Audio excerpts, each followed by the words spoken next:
السلام عليكم ورحمة الله وبركاته. بسم الله الرحمن الرحيم. الحمد لله رب العالمين.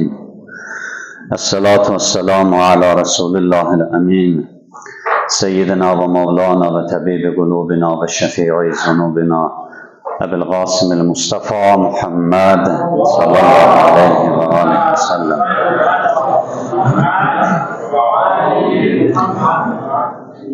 وعلى آله المعصومين المكرمين لا سيما الحجة روحي وأرواح العالمين لتراب مقدمه الفداء. أما بعد، قال الله الحكيم في كتابه الكريم: أعوذ بالله من الشيطان اللعين الرجيم.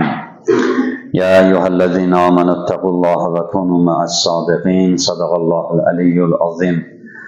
أوصيكم ونفسي بتقوى الله. Sizi ve özümü ilahi takvaya riayet etmeye davet ederim. Allah-u Teala bizleri gizli ve aşkar Allah'tan qorxub təqvalı olan kəslərdən qərar versin inşallah.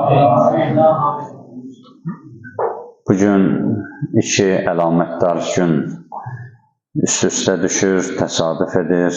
Həm Qurban Bayramıdır, bu münasibətlə bir daha sizləri təbrik edirəm. Eyni zamanda da mübarək gündür, cümə günüdür, Seyyidül Əyyamdır. Allah bu günün də bərəkətin, xeyrin, rəhmətin bizlərə əta eləsin inşallah. Bugün bayram namazı qılındı və bayram namazından sonra bayramla bağlı xütbə oxundu. Mən bir cümlə bayram haqqında danışıb, ondan sonra nəzərdə tutduğum bir mövzuda söhbət eləmək istəyirəm. Qurban Bayramı İslamın əzəmətli bayramlarından hesab olunur. Bu bayramın tarixi Həzrət İbrahim əleyhissalamla əlaqəlidir. İbrahim həqiqətdə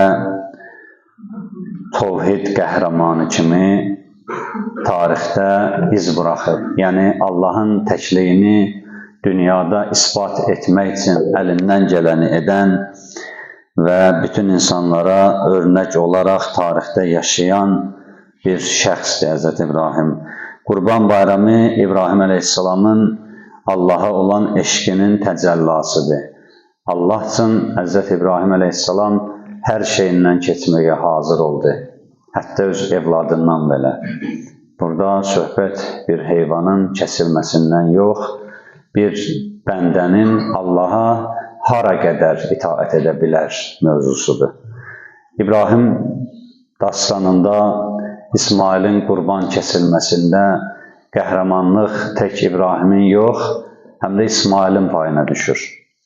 Çünki İsmail də özü razılıq verdi. Bu işin gedişatından agah oldu. Həzrəti İbrahim ona danışdı, səhər danışdığı barədə. Dedi ki, İnni ərafi mənami ənni əzbəhukə. Dedi, oğul, mən gördüm yuxuda ki, səni kəsirəm, sənin boğazı kəsməliyəm. Fənzur maza tərə. De görüm, sən nə fikirləşirsən, sən nə deyirsən. Bir evlad ataya nə deyə bilərdi burada? Bütün o sözləri yadımıza salaq. Deyə bilərdi ki, ata yuxudur. Deyə bilərdi, ata niyə belə olsun? Bəlkə başqa bir imtihan eləsin. Allaha denə məni məzur bilsin, üzürlü bilsin. Ata eləmə, çəkindirəydi atasın bu işdən. Yox, atasına tam rahatçılıqla söz verir ki, ata narahat olma, sənə əmr olunanı et, mən də sənə kömək eləyəcəm. Yəni, mən də mənim payıma düşən köməkliyi sənə eləyəcəm ki, sənin işin rahatçılıqla icra olunsun. Bax, həm İbrahim, həm İsmail həqiqətdə bütün müsəlmanlara, bütün İslam aləminə örnəkdir, nümunədir. Allaha təslimlikdə, Allaha bəndəlikdə. Ona görə Allah Quran-ı Kərimdə buyurur ki, Allah özü bilir, istədiyi şəxsi peyğəmbər seçir, imam seçir. Allah ya'lamu heysi yec'alu risalət. Allah risalətini, nübüvvətinin daşıyıcısını hansı sürbüdə qərar verməyin Allah özü müəyyən edir. Hidayət məsələsi Allahın əlindədir. Allah hidayət edir. Allah hidayət edir və hidayət etdiyi vasitələrdən biri də peyğəmbərlərdir, məsum imamlardır. Qarşıdan İmam Hadi əleyhissalamın mövlud günü gəlir, 10-cu imamımızın. Zilhiccanın 15-i, təqribən 5 gündən sonra. İmam Hadi əleyhissalamın məşhur ləqəbidir Hadi. Adı mübarək adı Əlidir. Əli ibn Muhammeddir. Atasının adı Muhammeddir. Əliyyən Nəqi tanınır. Nəqi pak, seçilmiş mənasındadır. Amma bir ləqəbi də məşhur ləqəbi Hadidir, hidayət edəndir. Bütün imamlarımız hidayət edəndir. Amma bir 10-cu imamın ləqəbində var Hadi, bir də 12-ci imamımızın ləqəbidir hidayət edən. Hidayət necə baş verir? Biraz bu haqda danışım. Hidayət iki formada baş verir.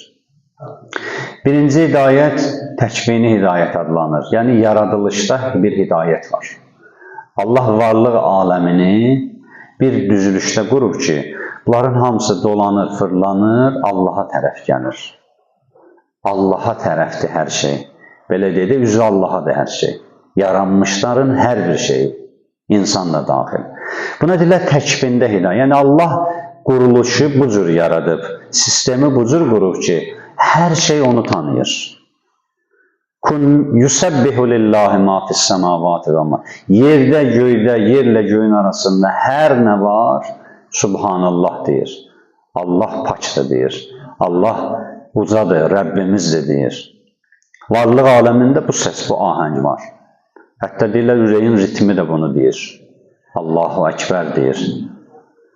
Hər bir şeydə Allah var. Hər bir şeyin içində Allah var. Allah özünü o şeyi yaratmamışdan öncə tanıtdırıb. Bəs hidayətin bir mənası budur ki, biz daxilən Allahla tanışırıq. Quran buna neçə yerdə şahid qismində ayələr getirir. Biri budur ki, فَأَقِمْ وَجْهَكَ لِلدِّينِ حَنِيفًا فِطْرَةَ اللّٰهِ الَّتِي فَطَرَ النَّاسَ عَلَيْهَا. Üzvü o dinə tərəf tut. Üzvü o dinə tərəf tut ki, o din insanların pak fitrəti üzərindədir. Ona fitrət deyil. Fitrət yəni yaradılış. Yaradılışdan insan Allahla tanışdı. Bu dünyada biz Allahla tanış olmağa gəlməmişik. Bu dünyada biz zaten Allah'ı tanıyırdıq. Dünya başımızı qatdı, Allah'ı unutduq. Allah'ı tanıyırıq. فَأَلْهَمَهَا فُجُورَهَا وَتَقْوَاهَا. Biz insana deyir, doğru yolu, pis yolu göstərdik. قَدْ أَفْلَهَ مَنْ زَكَّاهَا. Nicat tapacaq, xoşbəxt olacaq, özünü paklayan, özünü arındıran. وَقَدْ خَابَ مَنْ دَسَّاهَا. Bax, məsələ burada deyir. Ziyan çəkəcək o kəs ki, üstün örtəcək. Dəssa, yədussu maddəsi bir şeyi torpağa qoyub üstün örtməyə deyərlər. Quranda məsələn deyir ki, onlar cahillər qız evladlarını yədussu, torpağı örtürdülər, diri-diri bastı. Diri-diri dəfn eləməyə bu sözü işlədir Allah, yədussu. Bu ayədə də deyir ki, o həqiqət iman nuru ki, insanların qəlbində var, fitrətində var, Allahla tanışdıq. Onu bilə-bilə torpaqla boğub öldürənlər bədbəxt olacaq. Deməli, insanda var, Allaha çağıran səs var, Allaha acaqlıq var, mərifət var. Bəs insanın hidayəti birinci mənada budur ki, hamına Allah hidayətin qapısını açır. İndi niyə hamı hidayət olmur? Bunun cavabı budur. Cavab budur ki, bəli, insan daxilən Allahla tanışdı. Dünyada o fitrətin səsini eşidənlər də var, onu eşitməyən karlar da var. Amma o fitrəti tamamilə aradan aparmağa heç kəsin gücü çatmır. Niyə? Deyir, tarix göstərib, Quran bizə danışır. Bütün o qüdrətlilər, bütün o hətta özünə Allah deyən Firon kimisi belə çətinliyə düşəndə o səsi eşidib və o səsə təslim olur. Nə qədər ki, şəndir, kefdədir, damaqdadır, yeyir, içir, özü üçün əylənir. Deyirsən, Allah deyək, boş verir, siz harada qalmışsınız, cəmaat kosmosa uçur, inkişaf edib, nə məscid, nə namaz, nə qurban. Amma onları biraz məngənə sıxan kimi, görsən deyir ki, Allah özün bir dənə kömək oldu mənə. O sözü deyir. Niyə ki, Firon da suyun içində boğulanda dedi ki, mən iman getirirəm, Bəni İsrailin iman getirdiyi Allaha.